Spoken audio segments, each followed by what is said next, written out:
டக்குன்னு மைக்க விட்டு உங்க கொள்கைகள் என்ன கேட்கிறாங்க. இது கொள்கைகளா? எனக்கு 2 நிமிஷம் தலை சுத்திடுச்சு.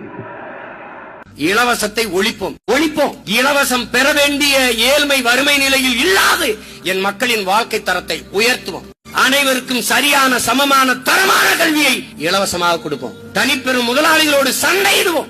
அரசின் பள்ளி கல்லூரிகள் சிறந்து விளங்குகிறதா, தனிப்பெரும் முதலாளிகளின் கல்வி நிறுவனங்கள் சிறந்து விளங்குகிறது என்று போட்டி போடுவோம். உலக தரத்திற்கான மருத்துவத்தை நாட்டின் முதல் குடிமகனுக்கு எந்த தரமான மருத்துவம் கிடைக்கிறதோ அது கடைகோடி மகனுக்கும் கிடைக்கச்சுவான். அதுதான் சரியான ஜனநாயகம். எல்லோருக்கும் சரியான சமமான தரமான மருத்துவத்தை அரசு மருத்துவமனையில் வழங்குவோம். அமைச்சருக்கு காய்ச்சலா, முதலமைச்சருக்கு காய்ச்சலா, பொண்டாட்டி காய்ச்சலா, சட்டமன்ற உறுப்பினர் காய்ச்சலா, MP MLA எவனா இருந்தாலும் அரசு மருத்துவமனையில் தான் படுக்கணும், வைத்தியம் பார்க்கணும், சட்டம் போடும். அப்படி படுக்கல அப்படின்னா பதவியை நீக்குவோம், பதவியை விலக சொல்லுவோம். அரசு பள்ளி கல்லூரியில் தான் அமைச்சர்கள் பிள்ளைகள் எல்லார் பிள்ளைகளும் படிப்பார்கள். அரசு அந்த கல்லூரியில் படிக்கிற பேராசிரியர் பெருமக்கள் பிள்ளைகள் அங்கதான் படிக்கணும். நீ அங்க பாடம் நடத்துவ, உன் பிள்ளை வேற இடத்துல படிக்கணும்னா நீ சரியா பாடம் நடத்தலையா?